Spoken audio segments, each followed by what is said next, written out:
Well, tonight, our small lineup, we had Dwane, Corey, and Kyle together.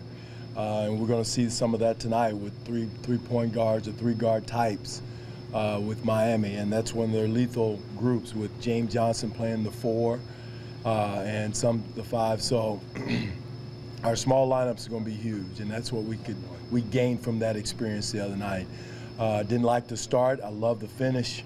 I think, and that's something as we go into the playoffs next couple of months, is consistency and sustain whatever the energy and effort we had. I thought at Miami was one of our most consistent games as far as longevity of hard play, longevity of the speed of the playing with the speed of the game, and that's what we definitely got to have. This is one of probably the fastest teams because they do play so small with one big in the league. So and that's how they've been forcing their will onto people, and that's going to be important for us tonight. As a coach, is this maybe the most versatile lineup now that you've actually got it, that you've been able to work with? Yeah, no question. You know, the key is you got Serge who can play the 4 or 5, can switch on to 1, 2s, and 3s, and 4s, and 5s. So that gives you a huge amount of flexibility on with the defensive end.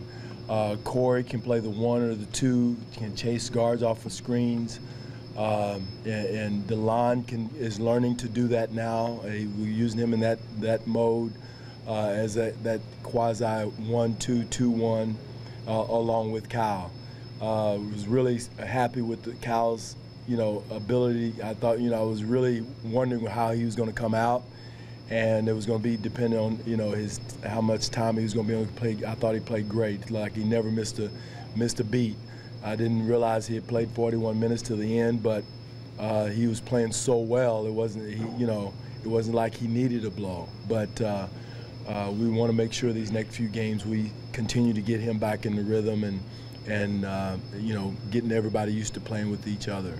How much does he open up your playbook offensively now that you've got potential shooters now at the 4-5 and some lineups? It's the same plays, but it opens up space more than anything else. You're not going to have any new plays, but the spacing is much better with him as a three-point shooting threat. Off the ball. That's why it's so effective for he and Corey to play together. Now Dwane, those guys playing with each other. You have one more three-point shooter out there.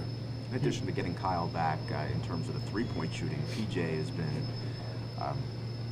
lights out from the corners recently. How much has that helped in terms of the spacing? That's always a plus. Having he and some, so there's been a few nights where DC Damari has lit him up in the corner or in transition.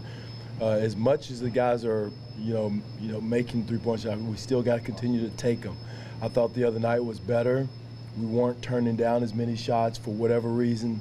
We went great for a while, then we went for a long period of time where we're turning down three-point shots. And for the rhythm of the offense, for their confidence, for their, ability to make those shots, you got to take them. Because when you start pump faking and driving before you even catch the ball, that's when you get in trouble and you lose confidence. The rhythm of we even got a 3-second call because we turned down a three-point shot because our center was expecting a shot. So you got to take those shots. I know the game has changed so much because in the old days you say, oh, you're not making them drive it. No, you still got to take your three-point shot in today's basketball. It seems like about Dwane. Have you seen him get the nuances of the game? Is that starting to come along? No question. Dwane is probably one of our smarter players instinctively. Just the game is so easy for him. He can drive in there. He knows exactly where the shooters are once he drives in. His thing is just getting stronger. Just keep getting, like you and I and Doug, keep getting old, and he's going to get stronger. And that's his whole thing, is the physicality of the game, and with any young player. And that's what's going to help him so much, because now when he gets bumped, he doesn't get taken off his mark or his line as far as his cutting is concerned. But his instincts, his ability to read situations has been great. Defensively, he's also not getting knocked off as much when he's coming around screen. Well, that's where he can get better. He can get into his man more, physicality. The more he gets stronger, he gets confidence in his strength. He can get into his guy and ride him off their line.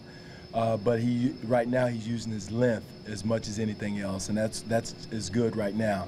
But when he gets that strength factor involved, and bust through those screens like PJ does, his defensive game is going to go up a notch. It seems likely that you guys are going to have seeding to play for possibly up until Wednesday, the last game of the year.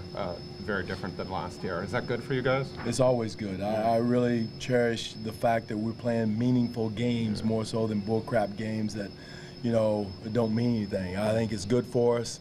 The intensity of the game.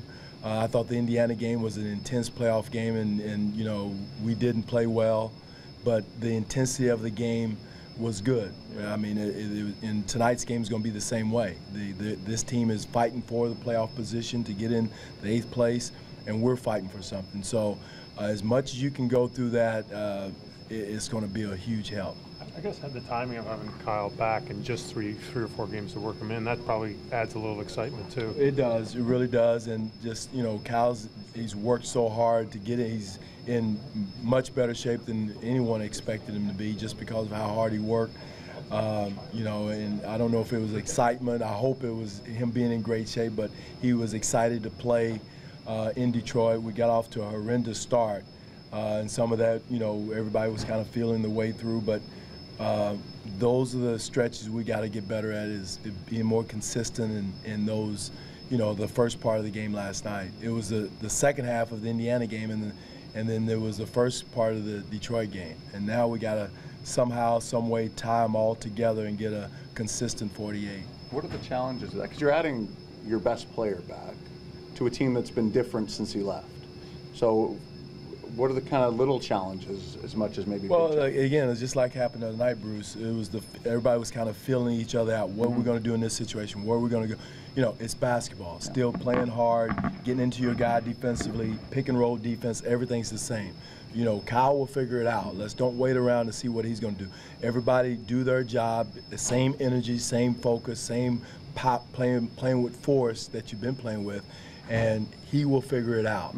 And I think that's going to be the key with us going forward. And you kind of think everybody's kind of walking around on eggshells, you know, and no, play. Just go ahead and play. Do what you've been doing, and he will figure it out. And he's a smart enough player to know what guys need. But is it more about guys coming to him and figuring out how to play around him, or is it him reaching the other way? No, it's them getting, you know, just playing.